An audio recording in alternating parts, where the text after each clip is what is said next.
Cerita ini fakta atau fiksi? Silakan putuskan sendiri.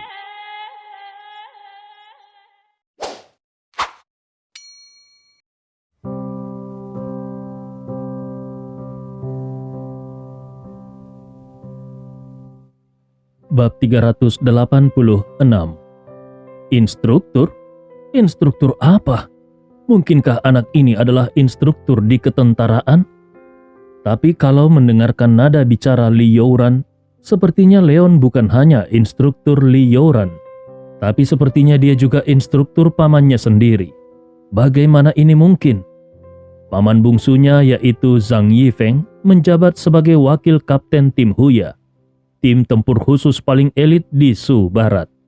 Dia juga mendengar kalau mantan kapten tim Huya melakukan kesalahan dan telah diturunkan pangkatnya dan dipindahkan. Pamannya sendiri seharusnya tidak akan lama lagi akan menjadi kapten tim Huya. Dengan identitas pamannya itu, bagaimana dia masih membutuhkan instruktur? Di bawah tatapan bingung Zhang Mo, saat ini Zhang Yifeng melihat Leon dikelilingi oleh polisi, dan dia sangat terkejut. Itu benar-benar Leon Wood, instruktur tim Huya. Tiba-tiba dia mengerti kenapa Li Dahui ingin agar dia datang sendiri. Keponakan tertuanya, yang hanya beberapa tahun lebih muda dari dirinya, ternyata bentrok dengan instruktur. Ketika dia memikirkan kekuatan menakutkan Leon, dan juga identitas misterius Leon yang membuat Jenderal Ouyang juga bersikap sangat hormat, dahi Zhang Yifeng tiba-tiba berkeringat dingin. Berdasarkan pemahamannya tentang Leon, meskipun Leon melakukan hal-hal yang sedikit mendominasi, tapi dia sama sekali bukan orang yang tidak menggunakan logika. Kalau sampai keponakan tertuanya dipukuli oleh Leon, maka keponakan tertuanya itu pasti telah melakukan sesuatu yang membuat Leon marah. Melihat Anna yang berada di sebelah Leon, Zhang Yifeng merasa kalau sepertinya dia memahami sesuatu. Jadi dia berbalik dan berjalan menuju Zhang Mo. Melihat paman bungsunya itu berjalan dengan kejam, Zhang Mo tiba-tiba menyadari kalau ada sesuatu yang salah. Dia baru saja ingin menjelaskan, tetapi sebelum dia bisa berkata-kata, Zhang Yifeng sudah menghampirinya dengan tamparan. Tamparan yang keras itu membuat hati semua orang yang hadir bergetar. Terutama Liu Xia dan yang lainnya. Tindakan gila Leon sebelumnya sudah membuat mereka merasa takut. Tapi ketika Liu Hiumin tiba dengan sekelompok besar polisi, masing-masing dari mereka merasa lega. Tidak peduli seberapa kuat dan seberapa sombongnya seseorang, bisakah orang itu menghadapi aparatur negara? Ini adalah masyarakat beradab, yang modern, yang bersaing dengan kekuasaan dan identitas. Tidak peduli seberapa terampil Leon, namun ketika dia berani memukul Zhang Mo dan mematahkan salah satu tangan Zhang Mo, akhir hidupnya bisa dipastikan sudah hancur. Dalam bayangan mereka, Leon akan diantar ke kantor polisi untuk mendapatkan pelajaran yang kejam. Kemudian mereka akan mengajukan beberapa tuduhan untuk mengirimnya ke penjara. Singkatnya, Leon harus membayar mahal untuk kesombongannya hari ini. Bagaimanapun, orang yang dia provokasi adalah Zhang Mo, anggota langsung dari keluarga Zhang. Dan ketika pendukung terbesar Zhang Mo, yaitu perwira kolonel dari keluarga Zhang, melangkah mendekat, banyak orang yang semakin yakin dengan dugaan mereka. Namun mereka tidak pernah menyangka kalau pendukung terbesar Zhang Mo ini justru tidak meminta pertanggungjawaban Leon, tetapi langsung menampar Zhang Mo. Tamparan itu bahkan lebih kejam daripada saat Leon memukuli Zhang Mo tadi. Apakah ini benar-benar paman Zhang Mo sendiri? Benarkah apa yang dikatakan oleh perwira wanita tadi, bahwa remaja yang terlihat biasa ini adalah seorang instruktur? Kalau itu masalahnya, bukankah itu berarti ada kemungkinan kalau Leon adalah seorang jenderal? Bagi sebagian besar orang biasa, orang yang bisa menjadi instruktur haruslah memiliki pangkat yang lebih tinggi dari kolonel. Ketika mereka berpikir bahwa Leon mungkin seorang jenderal, wajah semua orang menjadi sangat jelek. Tiba-tiba mereka mengerti kenapa Leon bisa bersikap begitu sombong dan angkuh. Leon baru berusia kurang dari 20 tahun, namun dia sudah menjadi seorang jenderal. Kalau itu adalah mereka, pasti mereka akan bersikap lebih sombong daripada Leon, bukan? Pada saat ini, kepala semua orang seperti berdengung. Di sisi lain, Zhang Yifeng masih meninju dan menendang Zhang Mo hingga jatuh ke tanah. Zhang Yifeng memarahi sambil memukul. Tetapi pada saat ini, tidak ada seorang pun yang berani melangkah maju untuk merelai. Setelah Zhang Mo benar-benar pingsan, barulah Zhang Yifeng berhenti. Dia berbalik dan berjalan ke arah Leon dengan wajah hati-hati dan berkata, "Instruktur, aku benar-benar minta maaf. Keluargaku sangat tidak berpikiran panjang, sehingga menyinggungmu. Terima kasih untuk disiplin yang sudah instruktur berikan kepadanya." Liu Hiumin, Liu Xia, Direktur Lu, termasuk Meng Yu dan yang lainnya, sekali lagi kembali tercengang. Leon langsung mematahkan salah satu tangan Zhang Mo. Tapi sebagai paman Zhang Mo sendiri, Zhang Yifeng bukan hanya tidak membela Zhang Mo, tetapi dia justru berterima kasih kepada pemuda ini atas disiplin yang diberikannya kepada Zhang Mo. Melihat sikap hormat Zhang Yifeng itu, semua orang langsung memahami satu hal. Pemuda ini adalah sosok yang begitu tinggi, sehingga bahkan seorang kolonel dari keluarga Zhang pun tidak berani untuk menyinggungnya. Itu berarti status pemuda ini lebih menakutkan daripada keluarga Zhang. Semua orang yang hadir merasakan hati mereka bergetar. Yang paling terkejut adalah Anna yang saat ini ada di sebelah Leon. Dia memang selalu merasa kalau identitas Leon tidak biasa. Tetapi dia tidak pernah menyangka kalau identitas Leon akan begitu menakutkan sampai seorang perwira kolonel berpangkat tinggi seperti Zhang Yifeng pun harus berbicara kepadanya dengan nada hormat. Seberapa tinggi sebenarnya identitas Leon ini? Anna lebih terkejut dan tersentuh lagi di dalam hatinya ketika dia menyadari bahwa seseorang dengan status bangsawan seperti Leon justru bersikap sangat baik dan antusias dengan dirinya. Pada saat ini Leon mengangkat bahunya acuh tak acuh dan berkata kepada Zhang Yifeng, "Karena dia adalah keponakan tertuamu, maka kau harus mengantarnya ke rumah sakit secepatnya. Karena kalau dia sampai meninggal, kau akan menjadi seorang pembunuh." Zhang Yifeng tidak bisa berkata-kata. Lidah Hui yang ada di samping juga terdiam beberapa saat. Semua orang tidak bisa berkata-kata. Sudah jelas kalau orang yang pertama kali memukuli Zhang Mo adalah Leon sendiri. Kenapa sekarang Leon justru menyalahkan Zhang Yifeng? Zhang Yifeng memang memukul Zhang Mo dengan sangat kejam. Tapi bukankah dia melakukannya untuk menyenangkan hati Leon? Namun meskipun saat ini Zhang Mo sedang sekarat, Zhang Yifeng masih dengan sopan berterima kasih kepada Leon. Kemudian dia mengatur seseorang untuk mengantar Zhang Mo ke rumah sakit. Sampai di titik ini, tentu saja Liu Hiumin tidak lagi memiliki keberanian untuk mengirim orang agar menangkap Leon dan membawa Leon pergi.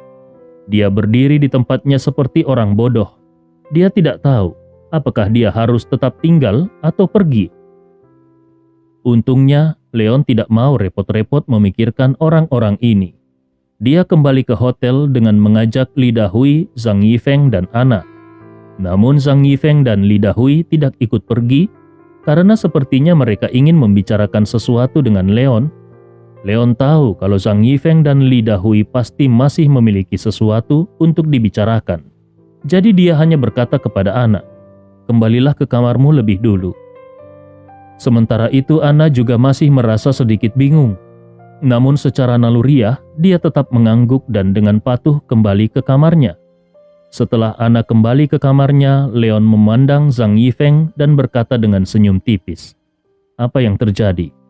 Jangan bilang kau ingin membicarakan masalah keponakan tertuamu itu. Aku sudah mengatakan kalau aku tidak akan peduli kepadanya." Zhang Yifeng menggelengkan kepalanya dan berkata, "Bukan soal itu, instruktur. Kita mungkin harus pergi menuju ke makam kuno malam ini." Alasan kenapa Zhang Yifeng mengenakan seragam militer adalah karena dia baru saja kembali dari garnisun setempat dan membawa berita baru. Leon hanya bisa terkejut ketika mendengarnya. Hah? Memangnya apa yang terjadi? Zhang Yifeng berkata dengan ekspresi serius. Sore hari tadi, tim arkeologi berhasil menemukan makam utama dan meminta kita untuk segera pergi untuk berjaga-jaga. Alis Leon sedikit mengernyit. Bab 387. Malam ini, di ruang tamu kamar presidensial di lantai atas Hotel Hilton, ada 4 pria berpakaian berbeda sedang bermain poker di sekitar meja kopi. Kecuali seorang pria pendek, perhatian ketiga pria lainnya bukan pada pemain kartu, bukan pada permainan kartu, tetapi dari waktu ke waktu mereka selalu melihat ke arah pintu kamar suite. Pada saat ini terdengar ketukan di luar pintu. Pria berambut pirang yang menghadap gerbang mengerutkan keningnya dan berkata kepada pria pendek bernama Doc yang ada di seberangnya. Coba kau lihat siapa yang datang. Wajah Doc jelas menunjukkan ekspresi tidak senang. Namun dia juga tahu bahwa kedatangan mereka ke sini kali ini bukan untuk bersenang-senang. Jadi dia tidak berani berlama-lama. Dia pun segera bangkit dan berjalan ke pintu. Pertama-tama dia mengintai situasi di luar melalui lubang pengintai yang ada di pintu. Lalu tak lama kemudian dia pun membuka pintu. Seorang pria dengan jas hujan hitam melangkah masuk. Doc melirik ke arah kedua sisi lorong. Setelah memastikan tidak ada yang mengikuti, dia pun menutup pintu. Pria berjas hujan itu melirik ke ruangan dan bertanya, di mana pimpinan berada? Ketiga pria itu menoleh ke arah pintu kamar tidur. Pria berjas hujan itu berbicara kembali. Cepat beritahu pimpinan, kalau saat ini ada situasi mendesak. Pria pirang itu mendengus dingin, tapi pimpinan tidak suka diganggu ketika dia sedang istirahat. Pria berjas hujan itu mengerutkan keningnya dan merenungkan, apakah dia harus mengambil resiko dengan mengganggu istirahat pimpinan, atau apakah dia lebih baik tidak melaporkan berita tepat waktu. Namun tiba-tiba pada saat ini, pintu kamar terbuka dan seorang pria kekar berjalan keluar.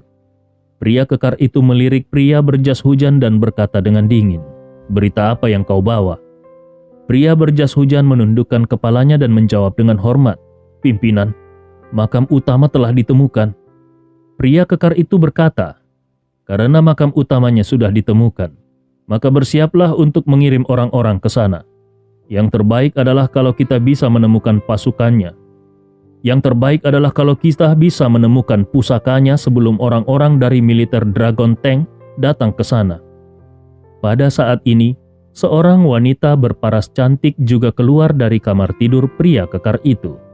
Dia adalah wanita dengan rambut abu-abu keriting, berkulit putih dan berpenampilan sangat menarik. Dia mengenakan kemeja kelelawar berenda hitam dan ada tato laba-laba merah darah di bahu kirinya.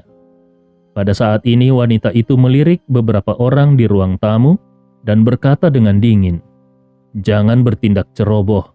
Ingatlah kalau tentara bayaran api benar-benar hancur karena sikap ceroboh mereka. Aku tidak ingin kita mengulangi kesalahan yang sama." Doc datang sambil tersenyum dan berkata dengan berani, "Jangan khawatir, Spider. Bisakah orang-orang dari tentara bayaran api itu dibandingkan dengan kita? Selain itu, kami baru saja mendapatkan sesuatu secara diam-diam kali ini. Kami tidak akan bersaing secara langsung dengan orang-orang dari militer Dragon Tank." Wanita bernama Spider melirik Doc dan tidak mengatakan apa-apa lagi. Pria kekar itu kemudian berkata, "Oke, kalau begitu ayo kita pergi. Kita harus sudah menemukan tempat ini besok pagi." Spider dan yang lainnya kecuali Doc berjalan mengikuti pria kekar itu. Saat ini, pria berjas hujan yang datang terakhir itu tidak bisa mengalihkan pandangannya dari punggung Spider. Tepat ketika ketujuh orang itu meninggalkan hotel di sebuah villa di komunitas kelas atas yang jaraknya ribuan mil jauhnya dari kota Su, seorang pria sedang duduk diam di depan ruang kerjanya. Di wajahnya yang tampak tenang itu, terlihat adanya kesuraman. Sebagai pemimpin eksternal keluarga Dugu yang merupakan salah satu dari 4 keluarga seni bela diri utama di ketiga provinsi Suzhou, Du Guqing selalu dikenal karena ketenangannya. Apapun yang terjadi, dia jarang terlihat marah. Tetapi setiap kali dia memikirkan kematian Lao Qi, kemarahan di hatinya tidak bisa ditekan. Terakhir kali ketika dia mengirim Lao Qi untuk membantu Liu Tiannan, dia berpikir kalau itu adalah rencana yang sempurna. Tetapi dia tidak pernah menyangka kalau Liu Tiannan dan yang lainnya akan mati. Dan bukan hanya beberapa master grup Liu Men saja, tetapi bahkan Lao Qi pun meninggal. Karena masalah ini, dia sempat dikritik dengan keras, tetapi bahkan sampai sekarang pun, dia tidak tahu bagaimana Lao Qi meninggal. Lao Qi adalah master kultivasi yang telah mencapai alam bawaan. Di dunia ini, Lao Qi hampir merupakan keberadaan yang tak terkalahkan. Karena itu, Du Guqing merasa sangat penasaran dengan orang yang mampu membunuh Lao Qi. Lao Qi mati tanpa adanya berita kematian. Namun Du Guqing juga tahu kalau Lao Qi pasti telah dihancurkan oleh seseorang. Tapi, ada berapa banyak orang yang bisa melakukan ini? Apakah Ouyang Suo yang melakukannya? Du Guqing memikirkannya baik-baik. Dan dia semakin merasa yakin kalau hanya Ouyang Suo yang bisa melakukan hal ini. Memikirkan hal ini, Du Guqing bahkan merasa lebih marah lagi di dalam hatinya. Kalau benar-benar Ouyang Suo yang secara pribadi bergerak, dia tidak hanya menyebabkan keluarga Dugu kehilangan master bawaan, tetapi juga mencabut kekuatan yang didukung oleh keluarga Dugu karena kejadian itu. Kerugian seperti ini adalah kerugian yang tidak dapat diterima untuk keluarga Dugu dengan status transenden. Bagi Du Guqing, dia dan Ouyang Suo sudah menjadi musuh yang tidak berbagi langit. Pada saat ini, terdengar ketukan di pintu. Du Guqing melihat ke arah pintu dan berkata, "Masuk."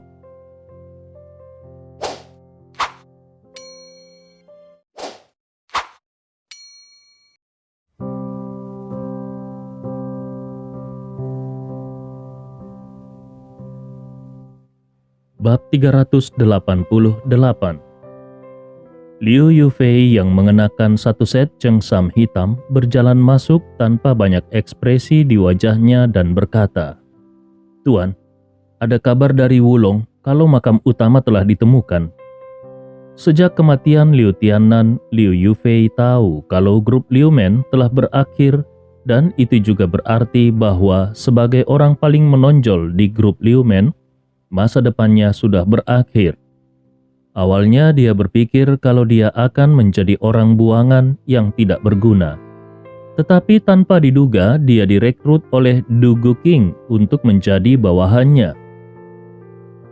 Ketika Liu Yufei mengetahui berita itu, dia merasa sangat gembira. Dibandingkan dengan grup Liu Men, keluarga yang ada di belakang Du Guqing jelas jauh lebih besar. Liu Tiannan sebagai pemilik grup Liu Men saja tidak memenuhi syarat untuk menjadi bawahan langsung Du Guqing. Namun Liu Yufei mendapatkan kesempatan itu. Liu Yufei merasa kalau dia diberkati dengan apa yang disebut keberuntungan. Namun sayangnya pada suatu malam, Du Guqing justru memerintahkan Liu Yufei untuk tidur dengannya. Pada saat itu hati Liu Yufei sudah mati rasa. Dia tidak pernah menyangka kalau ternyata Du Guqing menghargai badannya, bukan kemampuannya. Hanya saja, di hadapan Du Guqing yang kuat, dia tidak berani menunjukkan ketidakpuasannya. Bukan hanya sekali, Du Guqing bahkan berkali-kali memerintahkan Liu Yufei untuk tidur dengannya, sampai Liu Yufei hamil sebanyak 2 kali. Tapi Liu Yufei tidak berani mengatakan hal tersebut kepada Du Guqing. Jadi dia hanya bisa menggugurkan kandungannya secara diam-diam. Perlakuan tidak menyenangkan dalam jangka panjang itu akhirnya benar-benar membuat Liu Yufei mati rasa. Dia telah kehilangan antusiasmenya. Satu-satunya hal yang membuatnya merasa bersyukur adalah karena kultivasinya bisa bertumbuh pada tingkat yang sangat cepat. Dugu King melirik Liu Yufei dan berkata dengan dingin, "Apakah Ouyang Suo tahu tentang hal ini?" Dengan sikap sangat hormat, Liu Yufei mengangguk, "Iya." Liu Yufei tahu dengan pasti mengenai pentingnya hal ini. Terakhir kali mereka gagal mengeksekusi tugas, mereka menderita kerugian yang besar. Jadi kali ini tujuan mereka bukan untuk merebut makam itu, tetapi untuk membalas dendam pada Ouyang Suo. Penemuan makam kuno memiliki peran yang sangat penting dalam penelitian seluruh rekayasa genetika. Menurut spekulasi para arkeolog tersebut, makam utama kemungkinan besar memiliki sesuatu yang benar-benar mengubah gen tubuh manusia. Tetapi Ouyang Suo mendapat misi rahasia dan harus berusaha sekuat tenaga untuk mengembalikan benda itu. Jadi yang harus mereka lakukan adalah mengeluarkan benda itu dari makam kuno dan membuat misi Ouyang Suo gagal. Adapun mengenai apakah benda itu akan dipindahkan ke institut melalui saluran lain atau apakah keluarga Dugu yang akan mempelajarinya sendiri, itu bukanlah sesuatu yang perlu dikhawatirkan oleh Liu Yufei. Dalam hal ini, fungsi Liu Yufei adalah sebagai perantara. Dugu King berbicara kembali dengan dingin. "Katakan pada Suye, kalau dia tidak bisa mendapatkan semuanya kembali, dia tidak boleh datang menemuiku." Liu Yufei mengangguk. "Baiklah, aku mengerti." Dugu King melanjutkan, "Selain itu, bukankah Menara Yunjian juga mengirim orang? Temukan cara untuk memberitahu mereka mengenai keberadaan Leon. Bagaimanapun juga, identitasnya agak istimewa. Jadi dia tidak akan bisa membawa orang sebanyak kita." Liu Yufei mengangguk kembali. "Baiklah. Kalau bisa, Liu Yufei benar-benar ingin membunuh Leon dengan tangannya sendiri untuk membalaskan dendam orang-orang Liu Men. Tetapi dia mengerti bahwa meskipun kultivasinya berkembang pesat sekarang, adalah suatu tindakan bodoh kalau dia berani berurusan dengan seorang master yang kemungkinan akan mencapai puncak kekuatan internal. Dugu King melambaikan tangannya. "Sekarang pergilah." Liu Yufei tidak berani mengatakan lebih banyak lagi, dan dengan hormat dia melangkah keluar. Setelah pintu ruangan ditutup, wajah tenang Dugu King sekali lagi menunjukkan gumpalan suram, dan dia berkata dengan sinis, "Ouyang Suo, kali ini jangan salahkan aku karena bertindak kejam."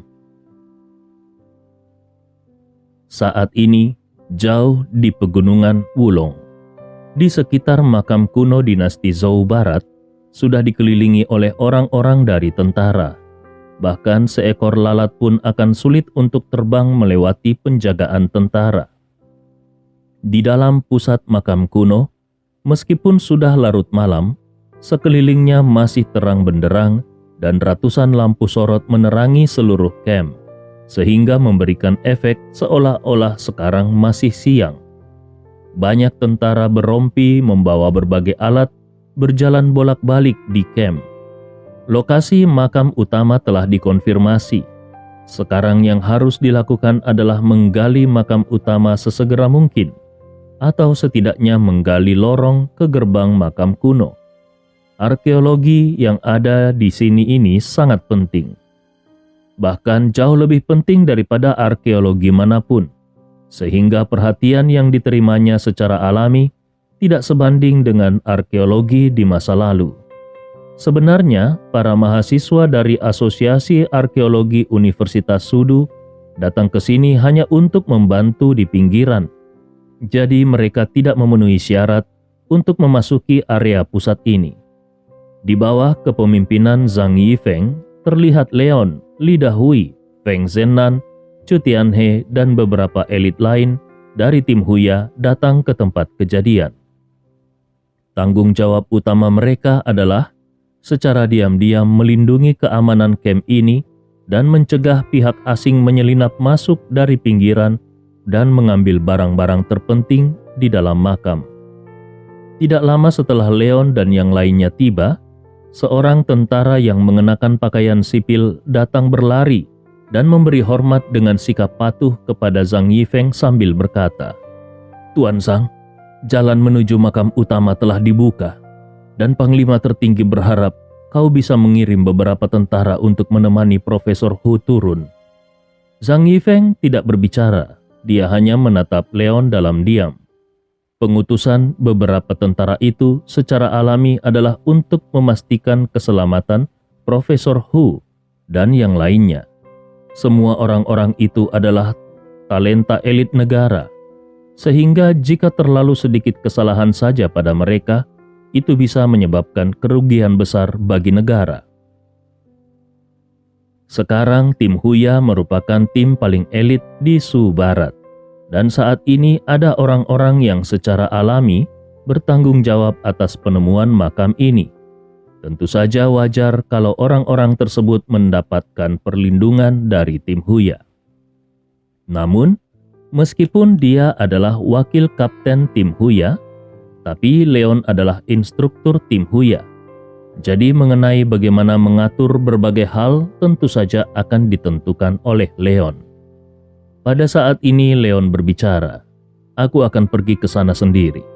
Kau bisa mengatur siapa yang akan ikut denganku." Memang benar dia adalah instruktur tim Huya, tetapi dia hanya bertanggung jawab untuk mengajari orang-orang ini keterampilan bertarung.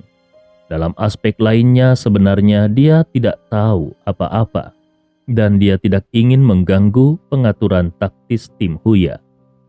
Zhang Yifeng juga tidak bertele-tele dan langsung memberikan perintah secara langsung. "Feng Shenan, Chu Tianhe, Ye Yuting, Chao Yongchun, Yang Chen Hao, Long Zimu, kalian bisa pergi ke sana." Beberapa orang yang namanya dipanggil keluar satu demi satu itu langsung mengangkat kepala mereka dan berkata, "Baik, Komandan." Orang-orang ini semuanya adalah penguasa kekuatan internal dan mereka juga petarung dengan kemampuan bertarung terkuat di tim Huya. Zhang Yifeng melanjutkan berkata dengan dingin, "Ikuti instruktur untuk mengawal Profesor Hu dan yang lainnya masuk dan patuhi perintah instruktur." Semua orang itu dengan serempak menjawab, "Siap, Komandan." Pada saat ini, Li Dahui juga dengan berbicara dengan tegas, "Aku juga akan ikut masuk."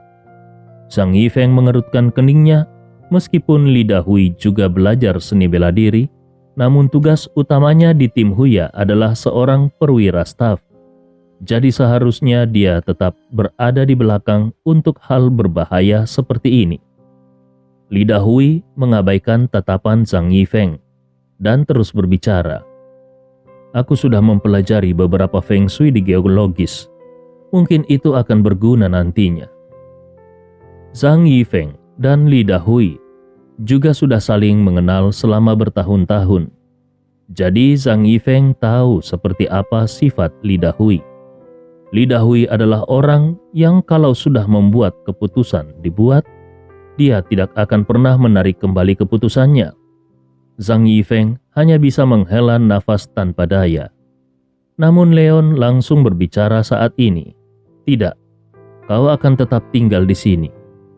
Li Dahui ingin berdebat, tetapi sebelum dia sempat mengatakan pembelaannya, Leon sudah langsung berbicara. "Kalau mengenai feng shui geologis, aku juga mengetahuinya." Li Dahui pun terdiam. Bab 389. Melihat penampilan Li Dahui yang tiba-tiba terdiam, sebenarnya Zhang Yifeng ingin tertawa. Tetapi dia tidak berani karena dia tidak ingin dimarahi oleh Li Dahui. Tetapi sungguh merupakan hal yang sangat membahagiakan melihat Li Dahui yang hanya bisa terdiam. Menurutnya, di dunia ini hanya instruktur Wood yang memiliki keterampilan membuat Li Dahui terdiam. Bersama dengan Leon, tim Huya mengirim 7 orang untuk menemani Profesor Hu Liangpeng dan kelompoknya pergi ke makam kuno. Profesor Hu Liangpeng berusia lebih dari 60 tahun dan keberadaannya sangat dihormati di seluruh komunitas arkeologi. Dia sangat menaruh perhatian pada sejarah dinasti Shang dan Zhou. Ketika kelompok makam kuno ini ditemukan dan diketahui kalau itu adalah makam kuno di dinasti Zhou Barat, Profesor Hu bergegas datang secepat mungkin. Dia telah berada di sini selama lebih dari setengah bulan, dan dia sangat bersemangat setiap kali dia menggali barang antik dari dinasti Zhou Barat. Ketika hari ini akhirnya lokasi makam kuno akan digali, meskipun hari sudah jauh malam, Profesor Hu tetap bersikeras untuk masuk ke makam kuno. Selain Profesor Hu, ada juga dua profesor lain yaitu Li Jiayao dan Wang Yan. Keduanya merupakan tokoh terkenal di bidang arkeologi. Jadi, bersama dengan asisten mereka dan kelompok Leon, totalnya ada 16 orang yang masuk ke lorong makam kuno. Ketika bagian lorong digali secara manual, lorong itu hanya bisa menampung satu orang untuk melewatinya. Sebagai pemimpin tertinggi, Leon memimpin untuk berjalan di depan, kemudian diikuti oleh Chu Tianhe dan Feng Zhennan, Profesor Hu, dan yang lainnya. Sementara itu, beberapa anggota lain dari tim Huya berjalan paling belakang. Setelah berjalan selama lebih dari 10 menit, mereka semua pun tiba di area yang relatif terbuka. 16 orang itu pun berkumpul, dan di bawah cahaya lampu sorot, sebuah gerbang batu setinggi lebih dari satu orang muncul di depan mata mereka semua. Melihat gerbang batu kuno ini, alis Profesor Hu sedikit mengernyit, dan dia menoleh untuk melihat kedua rekan lamanya. Feng Zhennan dan anggota lainnya dari tim Huya sudah berpencar dan berjaga-jaga. Saat ini Leon sedang menatap pintu batu yang tampaknya biasa itu.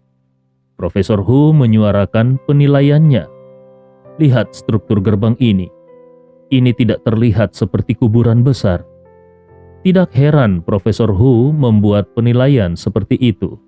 Belakangan ini, ketika mereka sedang menggali makam kuno, mereka berkesimpulan kalau kelompok makam kuno ini seharusnya merupakan area pemakaman keluarga atau klan. Mampu memiliki area pemakaman seperti itu sebagai pemakaman keluarga di era dinasti Zhou Barat sudah cukup untuk membuktikan kalau keluarga itu pasti merupakan keluarga yang sangat besar. Hanya saja mereka tidak tahu keluarga mana yang memiliki area pemakaman ini. Namun berdasarkan kondisi makam kuno yang digali ini, mereka sampai pada kesimpulan bahwa semakin tinggi status keluarga seseorang, maka akan semakin megah makam yang dibangun. Beberapa makam kuno yang ada di sini memiliki gerbang yang dibangun dengan sangat spektakuler. Sebagai makam utama yang terletak di area paling tengah dari kelompok makam kuno ini, seharusnya makam ini dimiliki oleh keluarga dengan status tertinggi. Tapi pada kenyataannya, gerbang makam utama ini terlihat terlalu lusuh. Profesor Wang dan Profesor Li juga mengangguk satu demi satu. Ada beberapa kekecewaan di mata mereka. Mungkinkah penilaian mereka sebelumnya ternyata salah? Bagaimana kalau makam kuno yang ada di lokasi ini bukanlah makam utama dari seluruh kelompok makam? Pada saat ini Leon yang sejak tadi telah menatap gerbang makam, tiba-tiba berbicara. Belum tentu seperti itu. Beberapa anggota tim Huya tidak banyak bereaksi. Sampai sejauh ini, Leon sudah memberi terlalu banyak kejutan kepada mereka. Jadi mereka sudah mulai terbiasa dengan respon aneh Leon. Tetapi ketiga profesor dan beberapa asisten mereka memandang Leon dengan ekspresi terkejut. Tadinya mereka semua mengira kalau Leon hanyalah seorang tentara yang dikirim dari pihak atasan untuk membantu mereka. Jadi ketika sejak tadi mereka melihat Leon menatap pintu gerbang makam, mereka hanya berpikir kalau itu karena Leon belum pernah melihat hal-hal seperti ini, sehingga Leon merasa penasaran. Mereka sama sekali tidak menyangka bahwa ketika beberapa profesor mengajukan keraguan mereka, Leon justru mengatakan sesuatu yang berlawanan. Bukankah perkataan Leon tadi bisa dibilang menentang kesimpulan Profesor Hu? Profesor Hu adalah eksistensi tertinggi di dunia arkeologi. Bagaimana bisa seorang anak muda biasa yang tidak tahu apa-apa berani menentang perkataan Profesor Hu? Mereka beranggapan karena Leon bergabung dengan ketentaraan di usia yang sangat muda, maka Leon pasti tidak menyelesaikan sekolah menengahnya. Namun, karena mereka semua baru saja bertemu, dan mereka juga tahu kalau keselamatan mereka bergantung pada perlindungan dari para tentara, akhirnya tidak ada yang berani mengatakan sesuatu yang sarkastik kepada Leon. Hanya Profesor Hu yang tersenyum dan berbicara. "Anak muda, apakah kau juga melakukan penelitian tentang makam kuno ini?" Leon teringat makam kuno tempat Pak Tualong secara tidak sengaja jatuh ketika Pak Tualong membawanya 2 tahun lalu dan berkata, "Ini bukan tentang penelitian. Tapi aku pernah jatuh ke makam kuno dengan seorang makhluk abadi tua dan gerbang makam kosong itu mirip dengan gaya ini. Tapi ada dunia yang berbeda di dalamnya."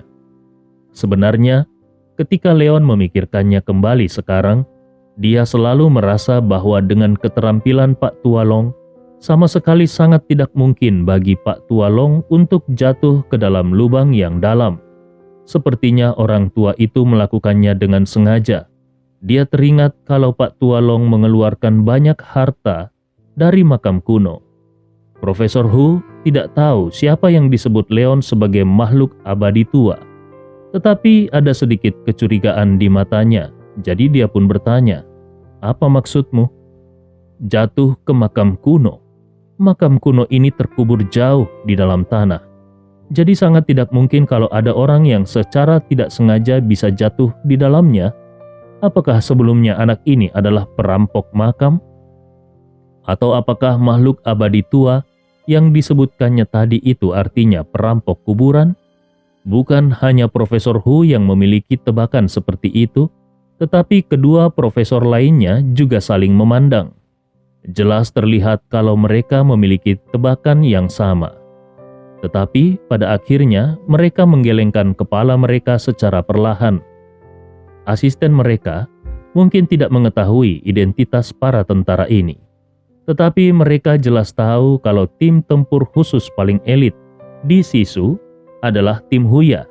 Dengan status tim Huya, bagaimana mungkin seseorang dengan latar belakang sebagai penjahat bisa masuk sebagai anggotanya? Leon tidak tahu apa yang melintas di pikiran ketiga profesor tua itu. Dia hanya mengangguk dan berkata, "Kemungkinan besar, makam ini sama sekali bukan makam kuno dari dinasti Zhou Barat." Profesor Hu tertegun lagi. "Bukan dari dinasti Zhou Barat?" Leon mengangguk. "Benar sekali.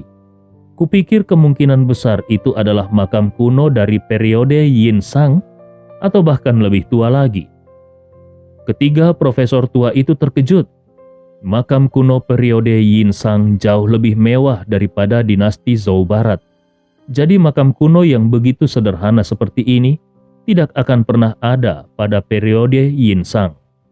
Namun, sebelum ketiga profesor itu berbicara, asisten pertama Profesor Hu, yaitu Wang Zong, sudah mendengus dingin. Tidak mungkin.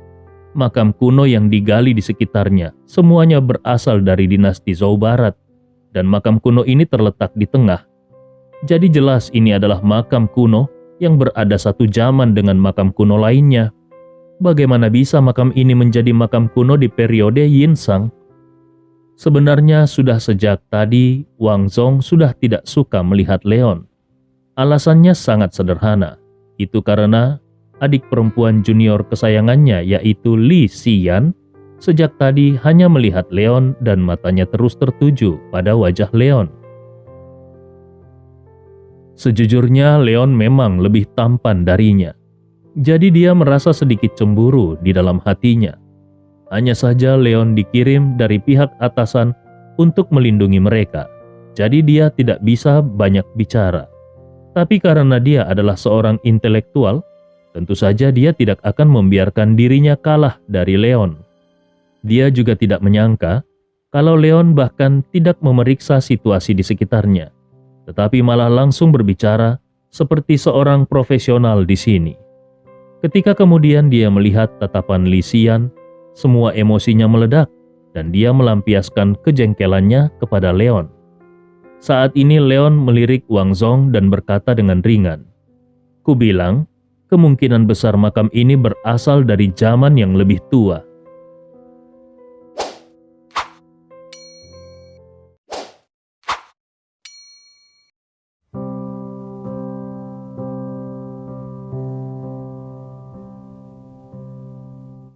Bab 390. Mendengar perkataan Leon barusan, Wang Zong segera mencibir. Itu sangat konyol. Yin Sang memiliki sejarah 600 tahun, dan makam kuno di sekitar makam utama ini semuanya berasal dari dinasti Zhou Barat. Bahkan kalaupun makam yang di sekitar itu berasal awal dinasti Zhou Barat, mungkinkah makam utama ini dipisahkan dari makam kuno lainnya selama 600 tahun? Siapa yang sebodoh itu mengubur kerabatnya sendiri di sebelah makam kuno dari 600 tahun yang lalu? Profesor Hu mengerutkan keningnya karena sedikit bingung. Kenapa asistennya ini bisa begitu konfrontatif dengan remaja ini? Tapi apa yang dikatakan Wang Zong tadi ada benarnya juga. Kalau makam kuno utama ini berasal dari zaman sebelum dinasti Zhou Barat, itu masih mungkin. Bagaimanapun juga, kalau makam kuno yang ada di sekitar ini adalah dari zaman awal dinasti Zhou Barat, dan pemilik makam kuno utama ini adalah tetua dari makam kuno di sekitarnya, maka seharusnya itu hanya mencakup dinasti Zhou Barat dan hampir tidak mungkin dari zaman dinasti Yin Sang. Selain itu, gaya makam kuno ini jelas tidak terlihat seperti zaman Yin Sang, apalagi sebelum Yin Sang, dan juga tidak akan ada orang yang mau mengubur kerabat mereka di sebelah makam kuno yang sudah berusia lebih dari 600 tahun. Saat ini Leon berkata kepada Wang Zong dengan acuh tak acuh, "Kalau menurutmu itu konyol, bagaimana kalau kita masuk saja dan melihatnya?" Melihat tatapan Leon yang penuh tekad, sedikit keraguan melintas di mata Profesor Hu. Mungkinkah anak ini adalah ahli makam kuno yang tersembunyi? Lisian, yang sejak tadi mengikuti Profesor Hu, berusia 21 tahun pada tahun ini. Dia masih terdaftar sebagai seorang mahasiswa. Namun karena bakat arkeologisnya yang luar biasa, dia diterima sebagai asisten Profesor Hu. Karena alasan inilah dia bisa memasuki area ini sebagai asisten Profesor Hu. Usia Li Xian merupakan usia untuk jatuh cinta. Hanya saja Departemen Arkeologi sendiri adalah jurusan yang tidak begitu populer. Jadi, di jurusan itu hanya sedikit mahasiswa yang terlihat bagus. Dengan kondisi seperti itu, menjadi sulit baginya untuk tertarik dengan pria. Namun ketika dia mengikuti Profesor Hu kali ini, dan dia melihat Leon untuk pertama kalinya, dia merasa detak jantungnya berdetak sedikit lebih cepat. Wajah tampan Leon serta aura unik yang terpancar dari diri Leon adalah sesuatu yang belum pernah dia temui selama ini. Jadi wajar saja kalau dia memiliki kesan yang baik tentang Leon. Sejak tadi secara diam-diam dia terus saja memperhatikan Leon. Ketika sekarang dia melihat kalau ternyata Leon juga memahami arkeologi dan Leon juga mengusulkan ide yang sepenuhnya baru, dia bukan hanya ide tidak merasa kalau Leon hanya berbicara omong kosong, tetapi dia justru merasa kalau Leon sangat imajinatif. Melihat penampilan percaya diri Leon, Li Xian merasa detak jantungnya kembali berdetak semakin cepat. Wang Zong yang melihat mata adik juniornya ini berbinar-binar, langsung merasa tidak senang dan mendengus dingin. Pintunya saja tertutup dengan sangat rapat. Lalu bagaimana caranya kita masuk? Leon tidak mempedulikan Wang Zhong, tetapi dia langsung berkata kepada Profesor Hu, "Profesor, bagaimana biasanya kau membuka pintu dalam situasi seperti ini?" Profesor Hu menghela nafas ringan dan berkata, "Pintu makam kuno semacam ini umumnya memiliki mekanisme, tetapi pintu ini tampaknya disegel. Dalam keadaan normal, pintu ini hanya bisa dibuka dengan cara diledakkan. Tetapi masalahnya adalah ruangan di sini sangat kecil. Kalau kita ingin menggunakan bom, aku khawatir kita harus menunggu sampai besok. Dengan ruang sekecil ini, tentu tidak ada cara untuk menggunakan bom. Selain itu, tanah di sekitarnya juga harus dibersihkan sebelum bom dapat ditempatkan. Karena kalau tidak, maka itu hanya akan menyebabkan keruntuhan dan semua orang akan dimakamkan di sini." Leon sedikit terkejut dan bertanya, "Diledakkan? Bukankah itu akan merusak pintu makam?" Sepengetahuan Leon, barang antik apapun itu, bahkan kalau batu sekalipun, itu adalah harta karun bagi para profesor tua yang telah tenggelam dalam arkeologi selama bertahun-tahun. Jadi jelas sangat tidak mungkin kalau mereka ingin menggunakan bom. Saat ini Profesor Hu menghela nafas dan berkata, "Tentu saja, itu juga tidak mungkin. Beberapa makam kuno yang ada di sini memang benar-benar telah disegel. Jadi kalau kita ingin masuk untuk melakukan penelitian, kita hanya bisa melakukannya dengan cara meledakkannya. Tetapi situasi seperti itu sangat jarang terjadi. Bahkan kalaupun kau bisa melakukannya, maka begitu kau ingin melakukan penelitian, gerbang makam kuno pasti akan mendapatkan banyak kerugian." Profesor Hu sudah sangat yakin kalau mereka tidak akan mungkin bisa menjelajahi makam kuno pada hari ini. Leon mengangguk, lalu kemudian dia berkata, "Baiklah, kalau begitu kau bisa mundur dulu sedikit." Wajah Profesor Hu terlihat bingung dan dia berkata, "Apa yang ingin kau lakukan sampai aku harus mundur? Bukankah kita tidak membawa bom?" Leon menatap santai sambil berkata, "Tentu saja aku akan mendobrak pintunya." Profesor Hu bertanya dengan wajah bingung, "Tapi bagaimana caranya kau akan mendobrak pintu makamnya? Ketebalan pintunya saja sekitar puluhan sentimeter, dan alat biasa saja tidak akan bisa mendobraknya." Wang Zhong yang ada di samping langsung tertawa sinis dan berkata, "Jangan bilang kalau kau berencana menghancurkan pintu batu ini dengan tinjumu." Mereka tidak membawa bom. Mereka hanya membawa beberapa alat untuk menggali. Jadi, menurut mereka, ide untuk mendobrak pintu itu adalah halusinasi orang bodoh. Sebenarnya Wang Zhong ingin mengambil kesempatan ini untuk mengejek Leon. Tetapi siapa sangka kalau ternyata Leon malah mengangguk dengan sangat serius dan berkata, "Itu benar." Semua orang tercengang. Leon ingin mendobrak pintu dengan menggunakan tinjunya? Apakah Leon sedang bercanda? Saat ini Wang Zhong berkata dengan wajah mengejek, "Anak muda, apakah kau juga membaca terlalu banyak novel fantasi? Itu adalah gerbang batu setebal puluhan sentimeter. Bagaimana mungkin kau bisa mematahkannya dengan tangan kosong?" Leon sama sekali tidak memperhatikan ocehan Wang Zhong dan langsung berkata kepada Profesor Hu dan yang lainnya yang masih sedikit bingung, "Kalian mundurlah sedikit agar tidak terkena serpihan materialnya." Ketika Wang Zhong melihat Leon mengacuhkannya, dia bahkan merasa lebih kesal lagi. Tetapi dengan terpaksa dia menahan amarahnya di dalam hatinya, lalu dia menarik Profesor Hu untuk menjauh sambil berkata, "Profesor, mari kita mundur dulu dan melakukan seperti apa yang dia inginkan. Aku ingin melihat bagaimana dia bisa mendobrak pintu batu yang begitu tebal." Wang Song sudah siap untuk menonton lelucon Leon. Namun, ketika dia melihat kalau adik juniornya yaitu Li Yisan benar-benar menatap punggung Leon dengan mata cerah, perasaan tidak senang kembali melonjak di dalam hatinya. Saat ini Wang Song mengatakan sesuatu kepada adik juniornya itu. Li Xian, apakah kau benar-benar percaya kalau dia bisa mendobrak gerbang batu ini dengan tangan kosong?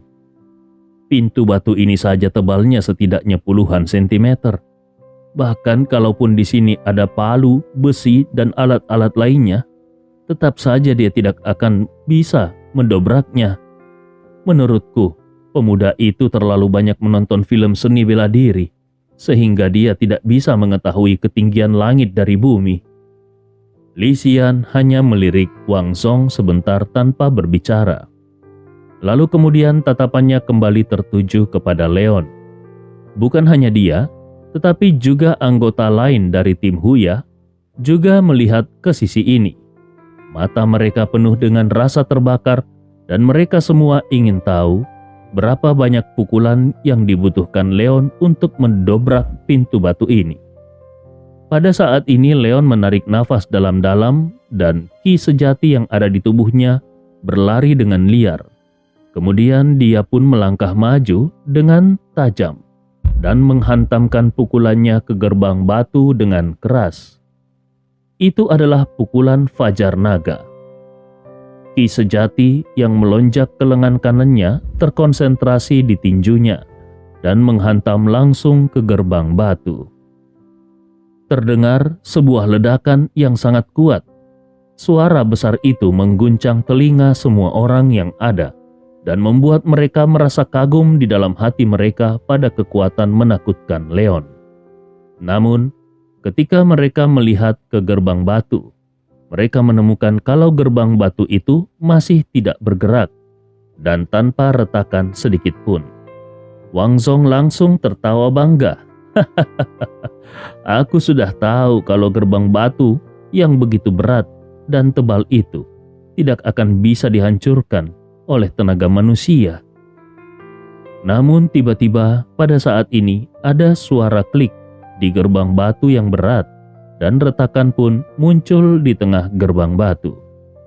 Tawa Wang Song berhenti tiba-tiba, seolah-olah seseorang sedang mencekik lehernya. Bab 391. Retakan itu berpusat pada bagian di mana Leon menghantamkan pukulannya dan terus menyebar.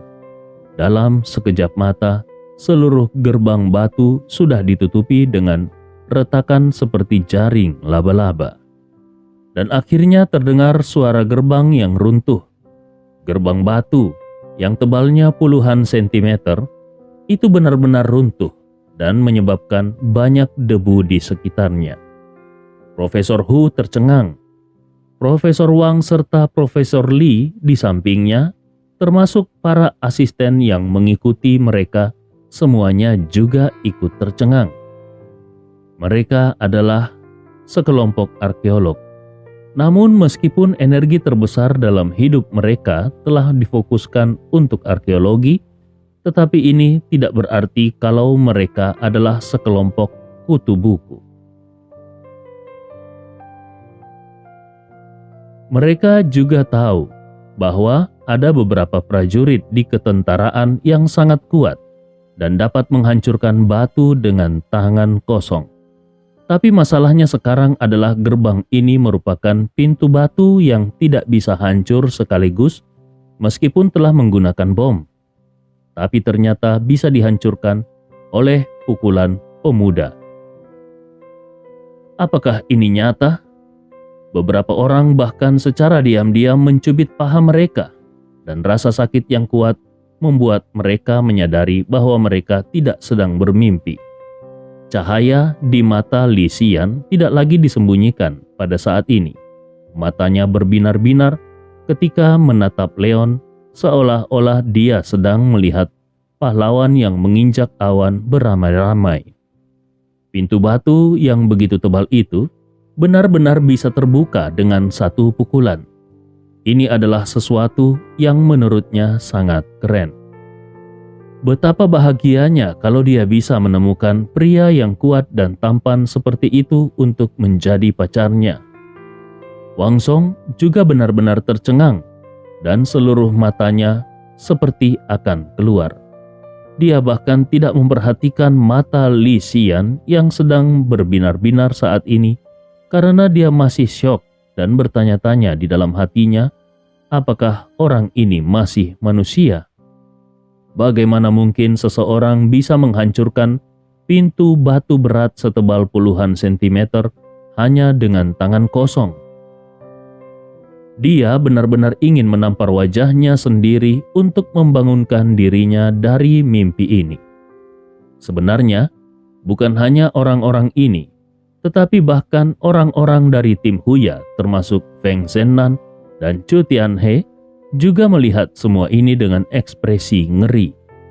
Tak satu pun dari mereka yang meragukan kalau Leon bisa mendobrak pintu batu ini.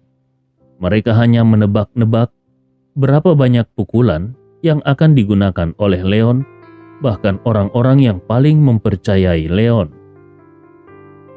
Mereka merasa kalau Leon membutuhkan setidaknya 10 pukulan untuk menghancurkan pintu batu ini.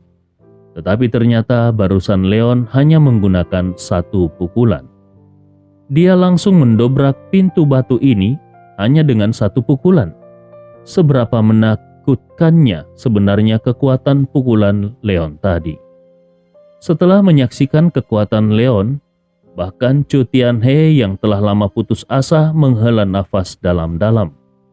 Dia menyadari kalau jarak antara dia dan Leon benar-benar semakin jauh dan di luar jangkauan. Sementara itu Leon sepertinya merasa kalau dia hanya melakukan sesuatu yang sepele. Jadi ketika debu sudah menghilang, dia berjalan menuju ke Long Zimu yang paling dekat dengan gerbang batu dan berkata, "Zimu, cepat masuk ke dalam." Long Zimu mengangguk dan berkata, "Baiklah." Setelah membungkuk sebentar, dia pun berjalan masuk. Dia juga memegang suatu alat di tangannya yang merupakan alat untuk menguji kualitas udara di dalamnya. Makam kuno yang tertutup rapat ini tidak memiliki udara yang mengalir di dalamnya. Jadi kalau seseorang nekat untuk langsung menerobos masuk, dia mungkin akan mati lemas. Yang lain juga mengeluarkan tabung oksigen mereka satu demi satu sambil menunggu kabar dari Long Zimu. Tetapi kalau nantinya ternyata dunia yang ada di dalamnya tidak memenuhi standar, semua orang harus memakai tabung oksigen untuk masuk. Sesaat kemudian sosok Long Zimu keluar dan berkata kepada Leon, "Tidak ada masalah dengan kualitas udara di dalamnya. Kalian bisa langsung masuk." Leon dengan cepat membuat pengaturan. "Baiklah, kalau begitu kau akan terus memimpin di depan." Sementara itu Chu Tianhe, Feng Zhennan, Ye Yuting, kalian bertugas melindungi ketiga profesor dan yang lainnya mengikuti dengan tertib. Semua orang yang menerima perintah itu berkata secara serempak, "Kami mengerti." Tanpa menoleh kepada Wang Zon, Leon pun berjalan masuk setengah setelah Lang Zimu. Profesor Hu dan yang lainnya akhirnya pulih dari keterkejutannya dan berjalan masuk dengan bantuan Feng Zhennan dan yang lainnya. Mata Li Xian berbinar. Sebenarnya dia ingin mengikuti di sisi Leon, tetapi dia malu untuk bergegas di depan gurunya. Jadi, dia harus menunggu sampai Profesor Hu dan yang lainnya masuk sebelum mengikuti mereka. Sementara Wang Zong, dia masih berdiri di tempatnya seperti orang bodoh. Saat ini terdengar suara Cao Yongchun yang berkata kepada Wang Zong, Bisakah kau meyakini ini? Jangan konyol. Bagaimana mungkin kau bisa membayangkan keterampilan kapten kami? Ayo cepat masuk." Mendengar kata-kata Chao Yongchun yang sangat sederhana, Wang Zong hanya merasa kalau wajahnya terasa panas. Dengan terburu-buru, dia pun melangkah masuk sambil menundukkan kepalanya dan mengikuti Chao Yongchun. Saat ini, kebenciannya terhadap Leon semakin bertambah besar. Di belakang gerbang batu, ada lorong yang hampir tidak dapat menampung 4 orang yang lewat secara paralel. Setelah 5 atau 6 meter, ada tangga batu turun. Long Simu berjalan di depan Leon di belakangnya, sementara Profesor Hu dan yang lainnya mengikuti. Kelompok itu dengan hati-hati berjalan menuju bagian bawah tangga batu. Di bawah cahaya lampu sorot, seluruh anak tangga batu terlihat jelas di mata semua orang. Dindingnya adalah dinding batu abu-abu putih yang dipoles dengan sangat datar, tanpa simbol atau tempat untuk menempatkan lampu. Tangga batu itu juga terbuat dari batu abu-abu putih, dan jarak di antara tangga batu yang satu dengan tangga batu lainnya sangat dekat dan nyaris tanpa celah. Melihat semua ini, Profesor Hu dan yang lainnya sedikit terkejut. Dalam keadaan normal, bahkan meskipun tidak ada lukisan berwarna dan sejenisnya, namun biasanya bagian seperti itu akan selalu ditandai dengan beberapa simbol. Untungnya, tangga batunya tidak panjang, dan setelah beberapa langkah, mereka pun mencapai ujung tangga batu. Semua orang sedikit terkejut melihat ada gerbang batu lain di sini.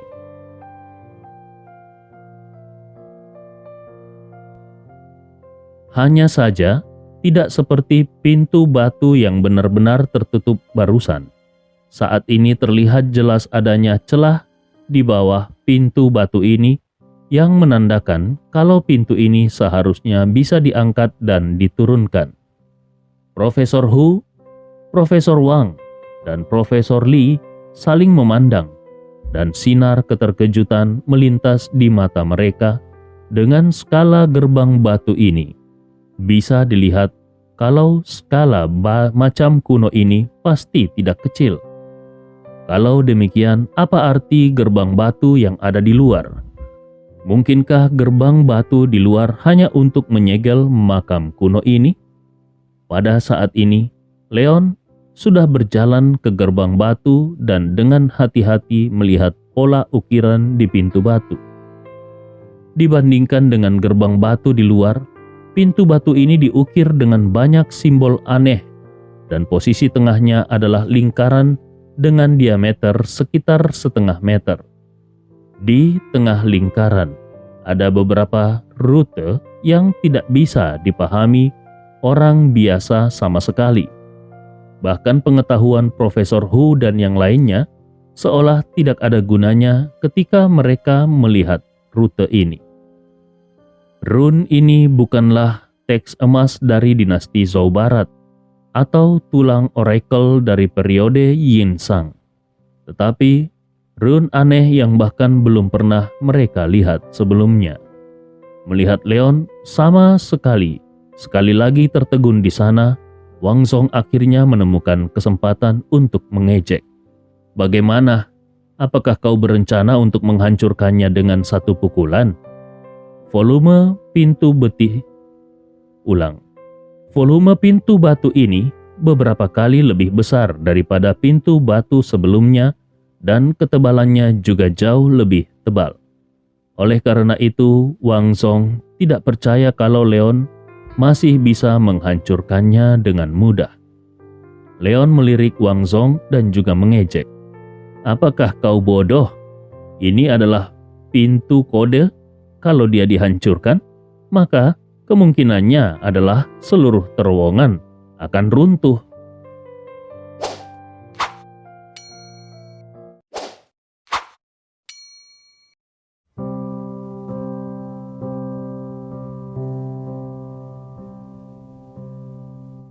Bab 392. Gerbang kode, semua orang langsung tercengang. Bisakah gerbang batu ini juga memiliki kata sandi? Mendengar hal tersebut, Wang Zong semakin tertawa.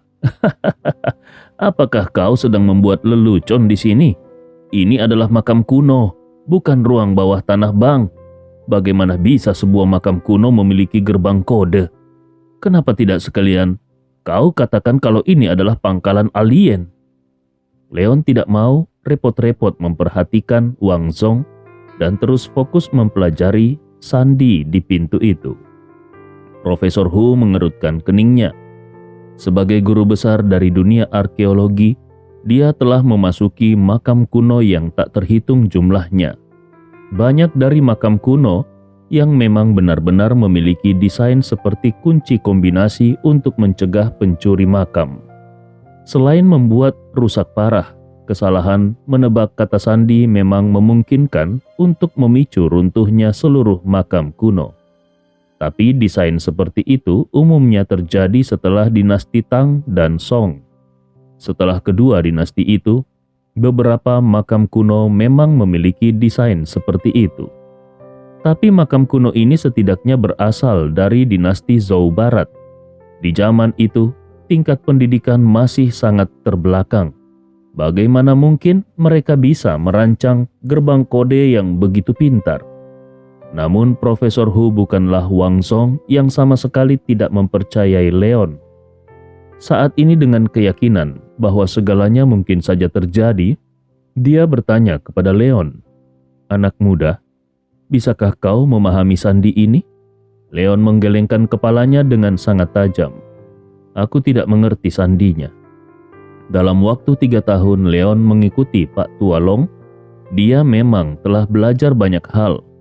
Tetapi itu tidak berarti bahwa dia benar-benar tahu segalanya.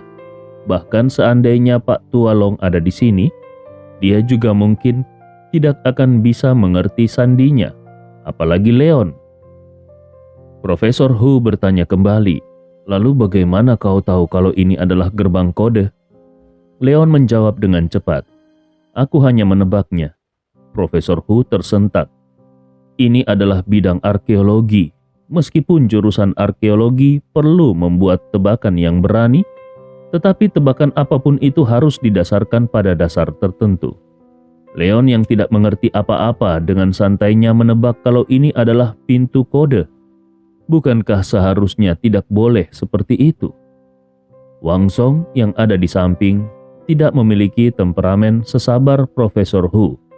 Ketika dia mendengar kalau Leon hanya menebak dengan asal-asalan, dia langsung mengambil kesempatan ini untuk memarahi Leon.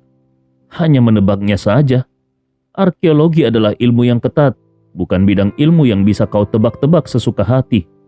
Sebelum dia selesai berbicara, dia melihat Leon tiba-tiba mengulurkan tangan kanannya untuk menekan kotak sandinya. Kemudian, dia melihat kalau kotak sandi itu telah tenggelam sepenuhnya. Wang Zong menelan ludahnya. Mungkinkah ini benar-benar gerbang kode?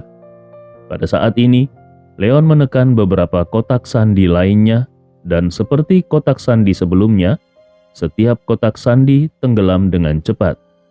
Kemudian terdengar suara yang tajam, dan di hadapan mata semua orang yang terkejut, pola melingkar di tengah gerbang batu perlahan menonjol ke depan. Profesor Hu dan yang lainnya tercengang. Mereka benar-benar terkejut dengan pemandangan ini. Mereka adalah para profesor dari jurusan arkeologi, sementara Leon adalah tentara yang ditugaskan untuk melindungi mereka. Bukankah menemukan cara untuk membuka gerbang ini adalah tugas mereka? Kenapa sekarang mereka malah hanya menjadi penonton? Leon tersenyum. "Sepertinya tebakanku benar, ini benar-benar gerbang kode." Leon pun mengulurkan tangannya dan memegang kedua sisi pola melingkar. Lalu kemudian dia mulai memutar pola melingkar sesuai dengan metode 9 dasar yang pernah diajarkan oleh Pak Tua Long kepadanya. Profesor Hu berseru, "Apa yang kau lakukan?" Leon berkata, "Tentu saja membuka gerbangnya." Profesor Hu bertanya lagi, "Apakah kau tahu cara membuka gerbangnya?" Leon menjawab dengan cepat, "Entahlah." Profesor Hu tampak curiga. Leon berbicara kembali dengan santai. Kalau kita tidak mencobanya, bagaimana kita bisa tahu? Sambil berbicara, Leon memutar pola melingkar itu, dan pola melingkar itu pun terus berputar. Dengan nada cemas, Profesor Hu bertanya, bagaimana kalau itu salah? Mereka sekarang telah melihat kalau ini adalah gerbang kode. Untuk gerbang kode apapun, semuanya memiliki mekanisme yang berat. Kalau berhasil dibuka, secara alami gerbangnya akan terbuka. Tetapi kalau salah, kemungkinan besar gerbangnya akan terkunci, dan dalam kasus yang lebih buruk, itu bahkan akan menyentuh beberapa mekanisme mematikan. Dan dalam keadaan seperti ini, Leon benar-benar mencoba menebak-nebak untuk membukanya. Bisakah hal seperti ini dicoba dengan santai? Leon berbicara dengan acuh tak acuh. Seharusnya ini tidak salah. Profesor Hu tercengang. Seharusnya tidak salah. Apakah Leon benar-benar yakin dengan tebakannya? Kenapa dia bisa begitu yakin? Wang Zhong mengambil kesempatan untuk memarahi Leon. Seharusnya katamu. Tanpa kepastian penuh, bagaimana kau bisa mencobanya dengan begitu santai? Kalau tebakanmu salah, kemungkinan besar kau akan membunuh kami. Berhenti sekarang juga. Namun Leon mengabaikan ocehan Wang Zhong dan terus saja memutar. Melihat Leon tidak berhenti, Wang Zhong merasa cemas dan dengan cepat berkata kepada Profesor Hu, Profesor, dia bertindak seperti ini dan sama sekali tidak memikirkan keselamatan hidup kita. Bagaimana kalau dia benar-benar melakukan kesalahan, lalu akhirnya mengunci kode dan menyentuh mekanismenya? Memikirkan konsekuensi kalau Leon bisa saja menyentuh mekanismenya, maka bukan hanya Wang Zhong, tetapi bahkan asisten Profesor Wang dan Profesor Li pun ikut merasa cemas, dan satu persatu mereka akhirnya berbicara. Profesor Hu, kita saja bahkan tidak bisa memahami pola sandinya. Jadi bagaimana mungkin dia bisa memahaminya? Kau harus menghentikannya. Benar sekali, kalau dia benar-benar membuat kesalahan, itu akan menjadi masalah besar. Kupikir sebaiknya kita semua kembali saja dulu, lalu kita periksa informasi lebih lanjutnya, dan kemudian membuat rencana. Pada saat ini Leon berhenti memutar, dan dia mundur 2 langkah. Profesor Hu bertanya-tanya, ada apa? Leon menepuk tangannya. Selesai. Leon sudah mencobanya sesuai dengan metode yang diajarkan oleh Pak Tualong. Kalau teori Pak Tualong benar, maka seharusnya dia bisa membuka gerbang ini. Profesor Hu tercengang. Sudah selesai? Wang Zhong segera meraung. Bagaimana bisa kau bilang sudah selesai? Gerbang batu ini tidak bereaksi sedikit pun.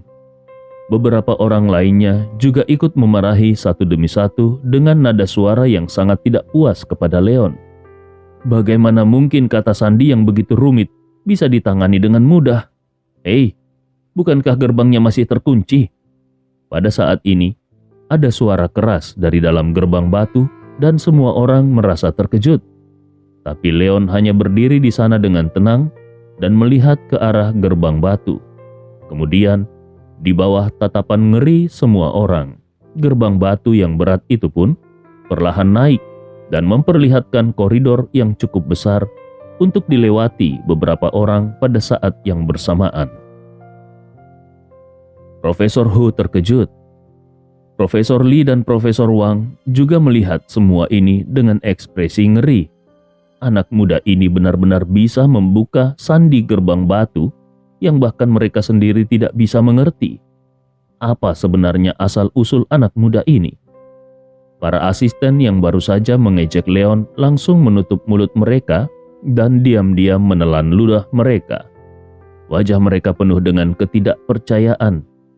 Wang Zhong di sisi lain membuka mulutnya lebar-lebar, tetapi sama seperti orang lain, wajahnya juga menunjukkan ekspresi tidak percaya.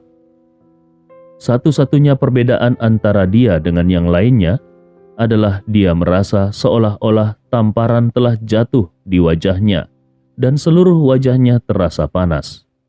Sementara Li Xian yang ada di sampingnya justru melihat semua ini dengan mata yang berbinar-binar.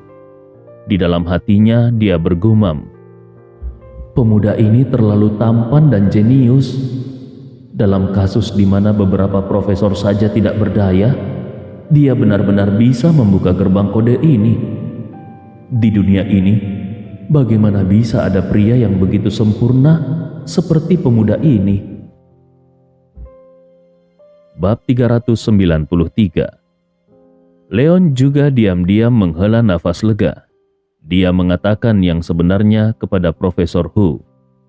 Untuk sandi ini, dia memang benar-benar tidak bisa memahaminya. Namun Pak Tua Long pernah mengatakan kepadanya bahwa mekanisme kriptografi apapun tidak bisa dipisahkan dari hal-hal lainnya. Dia hanya perlu menemukan sandi paling sentral dan menautkannya menurut hukum tertentu agar dia bisa memecahkannya. Namun hukum ini sangat rumit dan tidak mudah dipahami. Leon juga menemukan hukum ini dalam banyak eksplorasi. Sekarang, tampaknya metode Pak Tua Long ini memang layak. Butuh beberapa saat bagi Profesor Hu untuk menekan keterkejutan di hatinya. Dan tatapannya ke arah Leon telah benar-benar berubah. Dia pun bertanya, "Anak muda, bagaimana kau bisa melakukannya?" Memiliki keterampilan untuk membuka pintu batu seperti itu secara akurat pada satu waktu, jelas bukan sesuatu yang bisa dilakukan oleh prajurit biasa. Leon tersenyum dan berkata, "Itu hanya keberuntungan." Leon tidak menjelaskan banyak. Rangkaian hukum ini benar-benar rumit dan tidak mungkin bisa dijelaskan dalam satu kata. Poin terpenting dari rangkaian hukum ini adalah menemukan titik inti, dan Leon bisa menemukan titik inti ini memang karena mengandalkan intuisi. Jadi sebenarnya tidak salah ketika dia mengatakan kalau itu adalah keberuntungan. Tentu saja Profesor Hu tidak akan percaya kalau ini hanyalah keberuntungan. Tetapi karena Leon tidak mau mengatakan lebih banyak, Profesor Hu pun merasa sungkan untuk bertanya lebih banyak. Yang lainnya juga diam karena mereka percaya kalau ini adalah keberuntungan. Wang Song tidak bisa menahan diri untuk tidak mendengus. Sungguh sebuah misteri. Tetapi karena kali ini suaranya sangat kecil, maka hanya Li Xian yang berdiri di sampingnya yang bisa mendengarnya. Sebenarnya dia ingin Li Xian mendengarnya. Tetapi sayangnya, meskipun Li Xian mendengarnya, Li Xian tidak mempedulikannya sama sekali. Tatapannya ke arah Leon masih penuh dengan pemujaan, dan itu membuat Wang Song tertekan untuk sementara waktu. Tatapan Leon mengarah ke kedalaman gerbang. Yang lainnya juga melihat kalau koridor yang ada di depan jelas jauh lebih lebar daripada koridor sebelumnya. Bahkan, sebuah mobil dapat melaju dengan lancar di koridor ini. Tapi koridor ini mengungkapkan suatu keanehan. Apakah itu dinding atau tanah? Semuanya gelap gulita, seolah-olah telah diolesi dengan lapisan tinta. Seluruh lorong terlihat hitam pekat. Bahkan kalaupun cahaya lampu sorot bersinar, itu hanya akan bisa melihat jarak 2 atau 3 meter, dan tidak ada yang bisa bersinar di dalam. Saat ini Leon berkata kepada Long Zimu, "Zimu, lemparkan lampu suar ke dalam dan lihat bagaimana situasinya." Long Zimu mengangguk. Lalu dia mengeluarkan lampu suar dari ranselnya dan melemparkannya dengan santai. Lampu suar jatuh lebih dari 10 meter jauhnya dan membuat suara wush. Namun cahaya yang seharusnya menerangi segalanya langsung menghilang dan jejak api bisa terlihat secara samar-samar. Seolah-olah cahaya lampu suar langsung ditelan oleh ruang di sekitarnya. Adegan aneh ini seperti itu membuat semua orang berkeringat. Leon menoleh dan melihat Profesor Hu. "Profesor Hu, apakah kau pernah mengalami situasi ini sebelumnya?" Profesor Hu menggelengkan kepalanya dan mendesah pelan. "Tidak.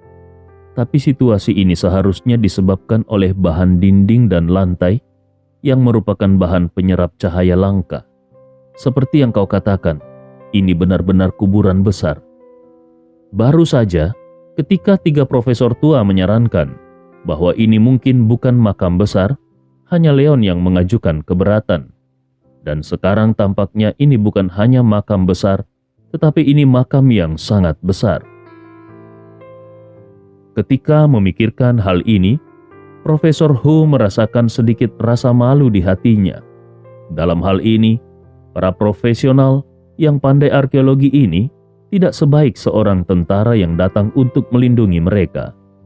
Leon mengangguk. Dia juga merasa kalau ini harus menjadi bahan berharga yang bisa menyerap sumber cahaya. Jadi dia pun bertanya, "Bagaimana? Apakah kita akan melanjutkannya?" Profesor Hu mengangguk. "Lanjutkan. Hanya sebuah lorong saja menggunakan bahan penyerap cahaya yang begitu berharga, lalu apa yang akan ada di dalam makam kuno ini?" Memikirkan kalau mereka mungkin akan menemukan makam kuno yang belum pernah ditemukan sebelumnya, membuat hati Profesor Hu merasakan kegembiraan. Leon memberi instruksi, menurut informasi, kalau kita terus bergerak maju, jaraknya sudah tidak terlalu jauh. Kita harus mencoba bersama-sama. Beberapa anggota tim Huya berkata pada saat bersamaan, "Setuju. Mereka memang harus berhati-hati di tempat aneh ini." Leon mengangguk, lalu dia menentukan jumlah orang dan memimpin dalam berjalan ke lorong bersama Long Simu. Ketika mereka menginjak tanah hitam, mereka segera merasakan kesejukan menghantam mereka, seolah-olah mereka sedang memasuki gudang es. Alis Leon sedikit mengernyit dan dia melirik Long Simu yang terlihat juga merasa seperti itu. Leon mengulangi instruksinya ketika mereka berjalan ke depan. "Semuanya berhati-hatilah." Yang lain mengikuti dengan patuh. Mereka semua merasakan kesejukan dan untuk sesaat mereka semua merasa sedikit merinding. Mereka hanya ingin bergegas melewati lorong ini. Tetapi lorong ini sepertinya tidak ada habisnya dan setelah berjalan beberapa saat, tetap saja tidak terlihat jalan keluar. Semua orang merasa sedikit panik di dalam hati mereka. Bahkan Leon mengangkat tangannya, mengangkat lengannya dan melirik jam. Dari saat mereka memasuki lorong hingga sekarang, mereka telah berjalan selama lebih dari 10 menit. Tapi mereka bahkan belum mencapai titik akhirnya. Sekalipun kecepatan semua orang memang lambat, tetapi lebih dari 10 menit seharusnya sudah cukup untuk berjalan ratusan meter. Bagaimana lorong makam kuno ini bisa begitu panjang? Leon memandang Profesor Hu dan berkata, "Kita akan berjalan selama 10 menit lagi. Kalau kita masih tidak menemukan jalan keluar, kita akan segera kembali." Profesor Hu juga menyadari bahwa itu adalah solusi terbaik karena mereka tidak mungkin untuk terus berjalan seperti ini. Jadi dia mengangguk dan berkata, "Baiklah." Semua orang tidak mengatakan apa-apa lagi dan terus berjalan ke depan.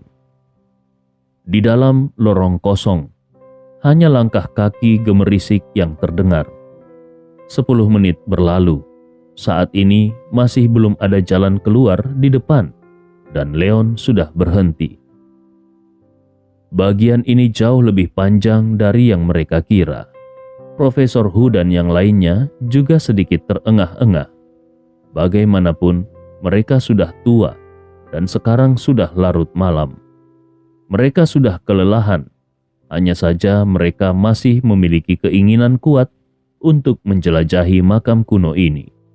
Karena itulah mereka tetap bersikeras sampai sekarang. Tetapi sekarang mereka belum melihat jalan akhirnya, padahal mereka sudah kelelahan. Leon menghela nafas. Sebenarnya dia juga ingin melihat dengan matanya sendiri apa yang tersembunyi di dalam makam kuno misterius ini. Tapi pada akhirnya dia berkata, "Ayo kita kembali, karena lorong ini terlalu panjang. Demi keamanan, kita harus membawa lebih banyak orang besok." Profesor Hu juga menghela nafas dan berkata, Baiklah." Nadanya terdengar sedikit enggan, tetapi dia tidak punya pilihan. Tanpa keberatan, semua orang mulai berbalik dan berjalan kembali. Namun, setelah mereka berjalan selama setengah jam, mereka tidak bisa melihat pintu batu tempat mereka masuk tadi. Setiap orang memiliki ketakutan di dalam hati mereka, tetapi tidak ada yang berani mengungkitnya.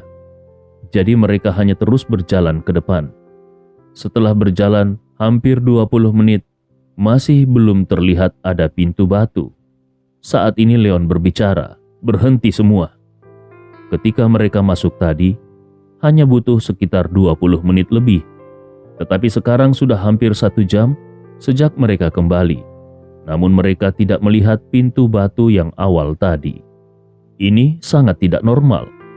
Yang lainnya juga berhenti satu demi satu dan memandang Leon. Leon tidak berbicara. Dia hanya melihat semua orang dan ingin mengatakan sesuatu untuk menyemangati semua orang.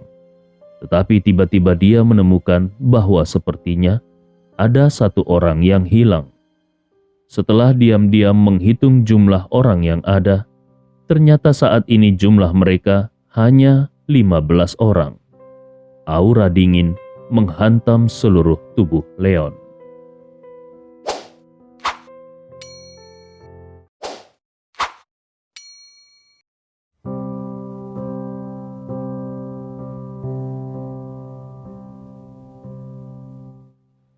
Bab 394. Melihat ekspresi wajah Leon barusan, Long Zimu yang sejak tadi telah mengikuti Leon bertanya dengan rasa ingin tahu. Ada apa? Tatapan Leon menyapu semua orang dan diam-diam dia menghitung lagi. Saat ini memang ada satu orang yang hilang. Jadi dia pun berkata, ada satu orang yang hilang. Semua orang tiba-tiba terkejut. Apa? Tiba-tiba mereka merasakan hawa dingin menyebar ke seluruh tubuh mereka dan mereka saling melirik satu persatu. Pada saat ini mereka mendengar suara Li Xian berkata, "Saudara Zhang Qiang tidak ada di sini." Semua orang merasa bulu kuduk di sekujur tubuh mereka berdiri. Zhang Qiang bukan hanya merupakan asisten Profesor Li, tetapi dia juga murid Profesor Li. Ketiga profesor itu dijaga oleh Wang Zhennan, Chu Tianhe, Ye Yuting, dan mereka berjalan di tengah. Zhang Qiang, Li Xian, Wang Zhong, dan yang lainnya juga berjalan bersama. Tetapi sekarang mereka tidak melihat Zhang Qiang. Bagaimana mungkin hal ini tidak membuat mereka merasa khawatir? Leon melirik Long Zimu yang menggelengkan kepalanya. Dengan sangat tajam, dia berkata, "Instruktur, aku tidak melihat ada seorang pun yang tertinggal tadi." Setelah tadi mereka berbalik untuk kembali ke jalan masuk, dia dan Leon berjalan di belakang. Keduanya berada di sisi kiri dan kanan. Kalau memang ada seseorang benar-benar tertinggal, tidak mungkin mereka tidak menyadarinya. Tapi sekarang, orang yang hidup telah menghilang begitu saja di depan hidung mereka. Bagaimana mungkin hal ini tidak mengejutkan? Leon tidak berbicara. Dia hanya mencoba mengingat semua detail jalan ini. Ketika mereka berjalan kembali sebelumnya, dia juga diam-diam menghitung jumlah orang, dan saat itu jumlahnya masih tetap 16. Jika begitu, Zhang Qiang pasti menghilang dalam perjalanan kembali. Tetapi bagaimana caranya dia menghilang? Semua orang menahan nafas, bahkan Profesor Li juga terdiam saat ini. Apa yang terjadi di sini terlalu aneh. Leon memandang Li Xian dan yang lainnya, lalu bertanya, "Kapan terakhir kali kalian melihat Zhang Qiang?" Mereka semua berjalan di tengah dan selalu berjalan bersama Zhang Qiang. Semua orang mengerutkan kening mereka sambil mencoba mengingat kapan terakhir kali mereka melihat Zhang Qiang. Tetapi situasi ini terlalu aneh dan hati mereka diselimuti ketakutan. Mereka hanya ingin keluar sesegera mungkin. Jadi untuk sementara tidak ada yang bisa mengingat kapan terakhir kali mereka melihat Zhang Qiang. Melihat ekspresi semua orang, Leon mengerti kalau dia tidak akan mendapatkan petunjuk kalau hanya mengandalkan mereka. Menurut situasi saat ini, rencana yang paling tepat adalah mengirim orang-orang ini keluar terlebih dahulu. dan kemudian kembali untuk menemukan keberadaan Zhang Qiang. Tetapi saat ini mereka telah berjalan begitu lama, namun mereka belum menemukan pintu tempat mereka datang tadi, dan kalau mereka terus berjalan, mereka takut mereka tidak akan bisa keluar sama sekali. Dan Zhang Qiang sama sekali tidak mungkin menghilang tanpa alasan. Leon merenung sejenak dan bertanya lagi, di mana posisi terakhir Zhang Qiang yang kalian ingat? Karena tidak ada cara untuk segera keluar, maka Leon memutuskan untuk lebih dulu menjelajahi alasan hilangnya Zhang Qiang. Mungkin saja pada saat itu mereka bisa menemukan jalan keluar. Li Xian menunjuk ke sisi kanan lorong dan berkata, "Di sini." Ketika tadi mereka berjalan ke arah ini, Zhang Qiang melihat Li Xian berjalan di pinggir. Jadi dia meminta Li Xian untuk berjalan lebih dekat ke tengah. Sementara dia sendiri berjalan di pinggiran, tetapi dia menghilang karena ini.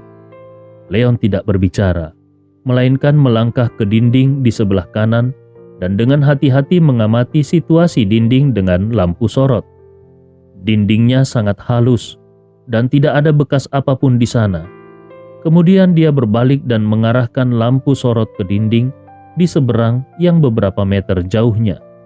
Dinding itu terlihat gelap. Leon berkata kepada Long Zimu, "Zimu, coba kau bersandar di sini, di sisi yang berlawanan." Long Zimu mengangguk, "Baiklah." Dan dengan cepat dia mundur ke belakang sampai ke dinding. Meskipun Leon dan dia memegang senter, namun mereka tidak bisa melihat apapun sama sekali. Dalam keadaan seperti ini, seseorang tiba-tiba menghilang. Sudah pasti tidak akan mudah untuk menemukan Zhang Qiang. Leon memandang Profesor Hu dan bertanya, "Profesor, apakah menurutmu sejak tadi kita hanya berputar-putar?" Mendengar pertanyaan Leon itu, Wang Zhong melompat keluar lagi. "Bagaimana mungkin? Koridor ini jelas-jelas lurus."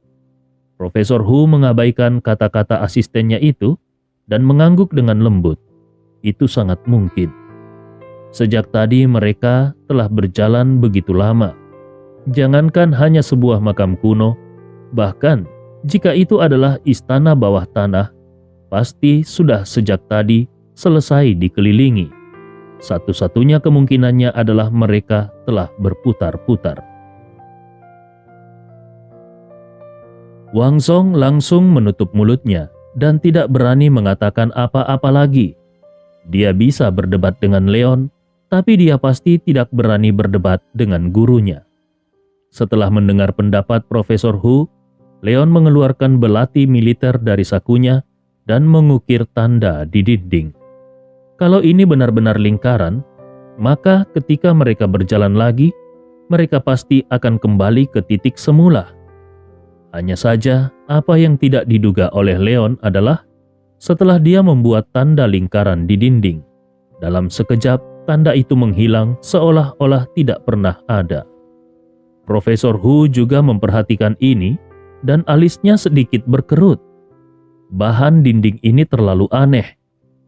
Bahkan, ada fungsi perbaikan secara otomatis. Leon meletakkan lampu sorot yang ada di tangannya di sudut dinding, lalu sambil menghadap Long Zimu yang ada di seberang dia berkata, "Zimu, ambil lampu sorot cadangan. Setelah itu taruh di sudut." Long Zimu mengangguk. Lalu dia mengeluarkan lampu sorot baru dari ranselnya dan meletakkannya di sudut. Dengan cara ini, kalau mereka benar-benar berputar-putar, mereka akan selalu berputar kembali ke sini. Dan selama mereka melihat dua lampu sorot ini, mereka dapat membuktikan kalau mereka memang berputar-putar. Profesor Hu mengangguk-angguk sambil mengagumi kehati-hatian Leon. Leon masih begitu muda, namun dia bisa memikirkan hal-hal ini dengan begitu tenang. Jarang sekali anak muda bisa bersikap seperti itu. Saat ini Leon berkata, kalau Zhang Qiang masih di sini, tidak peduli apa alasan dia menghilang, dia akan selalu berada di jalan ini. Siapa tahu dia bisa menemukan beberapa petunjuk yang sudah kita tinggalkan. Yang lain juga mengangguk satu demi satu dan hendak pergi, tetapi Leon sudah berbicara lagi. Tapi kali ini kita akan mengubah cara kita melakukannya. Semua orang tercengang. Apa? Leon melihat ke arah dinding yang gelap dan berkata, meskipun sulit untuk pergi sangat jauh melalui lorong ini, tapi koridor ini lebar. Karena jumlah kita ada banyak, maka sebaiknya kita berjalan berjajar. Kalau kita dengan hati-hati memeriksa dinding di sepanjang jalan, mungkin kita bisa menemukan sesuatu. Profesor Hu mengacungkan jempolnya kepada Leon. Ide bagus. Apakah mereka berputar-putar atau berjalan ke labirin? Selama mereka semua berdampingan, mereka selalu dapat menemukan beberapa petunjuk. Pada saat ini Leon membuat pengaturan. Dia dan Long Zimu berjalan di kedua sisi, dan 5 anggota tim Huya lainnya dimasukkan ke tengah kelompok Profesor Hu, sehingga kalau ada gerakan, mereka dapat memberikan dukungan sesegera mungkin. Dengan cara ini semua orang berjalan bersebelahan dan mereka tidak khawatir tentang siapa yang akan tertinggal. Satu-satunya masalah adalah begitu ada bahaya di depan atau di belakang, Profesor Hu dan yang lainnya mungkin juga akan menghadapi bahaya. Setelah mengatur formasi, semua orang berbalik bersama dan terus berjalan ke arah tadi. Kali ini setelah berjalan sekitar 10 menit, Leon berhenti. Li Xian yang dekat dengan Leon langsung bertanya, ada apa? Sejujurnya, bisa berjalan dengan Leon membuat hatinya selalu sedikit bersemangat, dan bahkan membuatnya melupakan banyak ketakutan. Hanya karena dia masih mengkhawatirkan Zhang Qiang lah, sehingga kegembiraannya tidak terlalu meluap-luap. Melihat Leon tiba-tiba berhenti, dia merasa sedikit penasaran.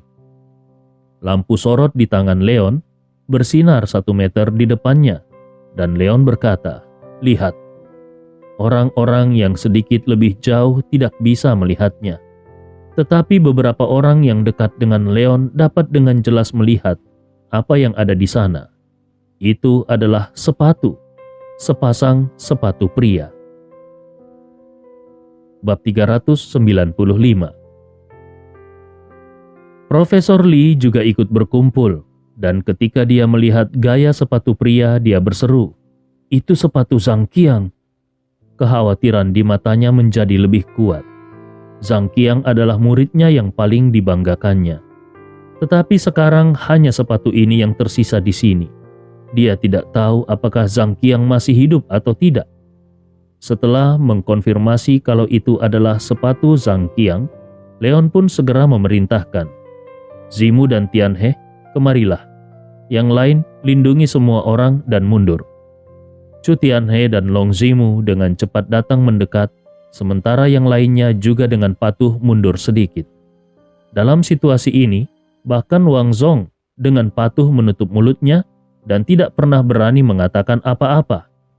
Semua orang memperhatikan Leon dengan perhatian penuh, dan Leon dengan hati-hati mendatangi posisi sepatu itu, lalu dia melihat ke arah dinding. Long Zimu dan Chu Tianhe melindungi setiap sisi kiri dan kanan. Mereka memegang lampu sorot di satu tangan dan belati militer di tangan lainnya. Mereka sudah siap menghadapi musuh kapan saja. Leon juga mengeluarkan belati militernya, dan dengan posisi setengah berjongkok di dekat dinding, dia menatap dinding hitam pekat itu dengan mata yang fokus. Dilihat dari arah sepatu, kemungkinan Zhang Qiang yang tidak tahu apa-apa terjerempap ke dalam dinding, namun sepatunya tertinggal. Tapi spekulasi ini juga sedikit tidak masuk akal, terutama karena dindingnya sangat datar dan tidak ada celah sama sekali, kecuali ada pintu rahasia yang tidak realistis. Tadi ketika Leon hanya menggunakan pisau untuk menggores dinding, dengan seketika dinding itu memiliki fungsi perbaikannya sendiri. Jadi wajar saja kalau memang ada sesuatu di balik dinding ini. Tepat setelah memeriksanya dengan cermat, Leon pun mencoba untuk menebas dinding itu. Yang mengejutkan adalah ternyata pisau itu bisa dengan mudah dimasukkan ke dinding seperti tahu. Leon tidak ragu-ragu. Tangannya yang memegang belati diayunkan dengan keras, dan belati itu pun menebas ke atas. Tebasan itu langsung membuat lubang besar di dinding. Seluruh dinding dibelah seperti sepotong kulit. Dan dalam sekejap mata, Leon telah membuat lubang setinggi lebih dari satu orang di dinding gelap itu, dan kulit hitam dinding juga jatuh ke tanah, lalu perlahan menyatu dengan tanah seperti plastisin. Menyaksikan semua ini, Chu Tianhe dan Long Zimu tercengang. Begitu pula Profesor Hu dan yang lainnya yang datang mendekat.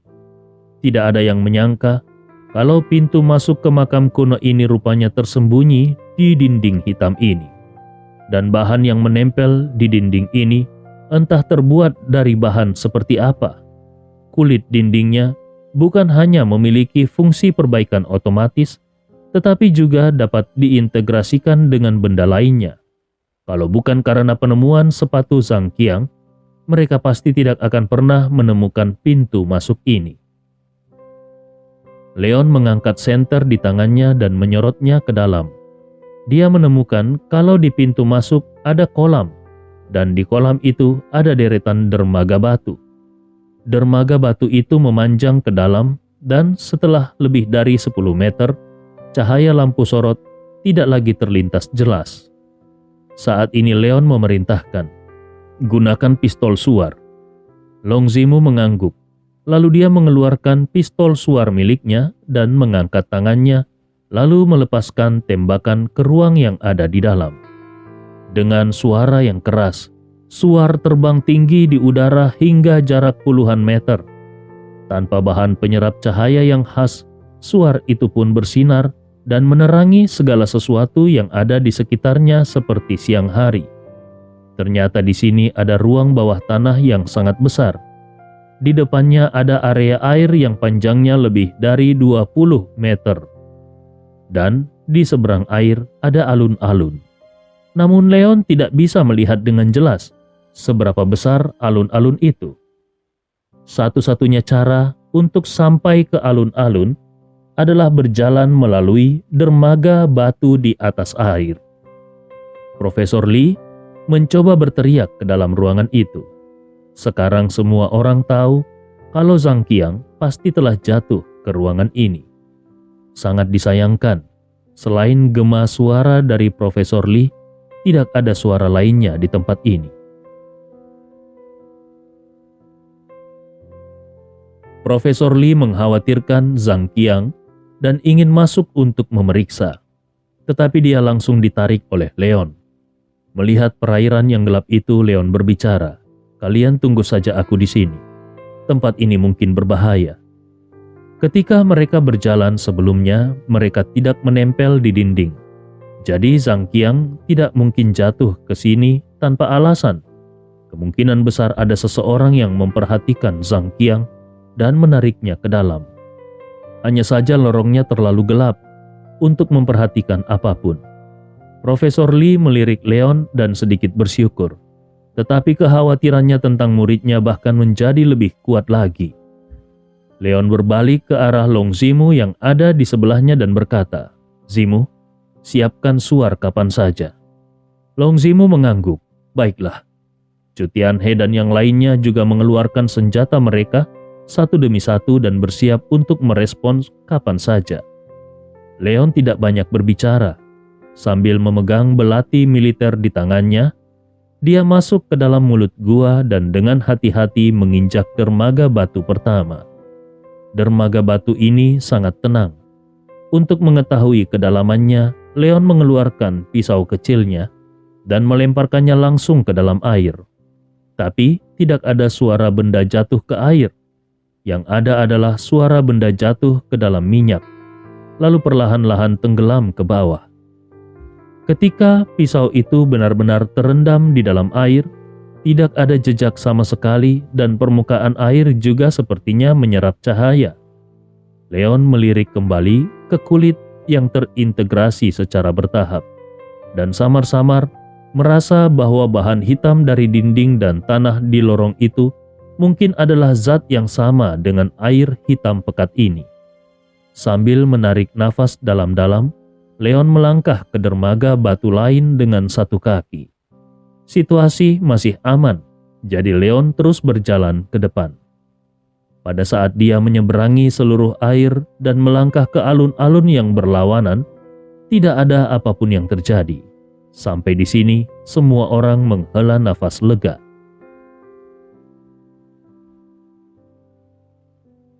Leon berjalan menuju Chu Tianhe dan Long Zimu lalu berkata, "Zimu, Tianhe, kalian datang duluan. Tapi tetaplah berhati-hati. Jangan pindahkan yang lainnya untuk saat ini." Keduanya tidak banyak bicara, namun dengan cepat berjalan mengikuti perintah Leon. Setelah itu Leon berkata lagi, "Perhatikan airnya dan waspada penuh.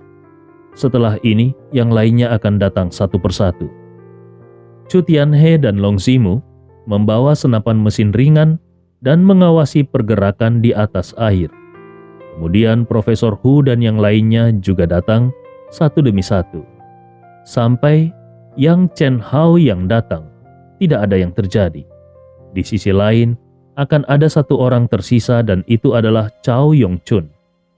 Melihat Yang Chen Hao dengan mulus melangkah ke darat, Cao Yongchun memegang senter di satu tangan dan belati di tangan lainnya. Dia juga menginjak dermaga batu dengan hati-hati dan selalu memperhatikan permukaan air di setiap langkahnya. Airnya setenang biasanya, dan sampai Cao Yongchun sudah melewati setengah jalan, tidak ada yang terjadi. Namun, sebagai anggota elit tim Huya, dia tetap tidak berani bertindak gegabah dan tetap berjalan maju dengan hati-hati, sampai ke dermaga batu terakhir. Cao Yongchun menarik nafas dalam-dalam dan melangkah keluar. Akhirnya dia menginjakkan kakinya di darat dengan mulus. Cao Yongchun menghela nafas lega. Tetapi pada saat ini, Leon yang berada di sisi berlawanan tiba-tiba mengeluarkan peringatan. "Hati-hati!" Leon bahkan berusaha meraih Cao Yongchun ke arahnya dengan satu tangan. Hati Cao Yongchun bergetar.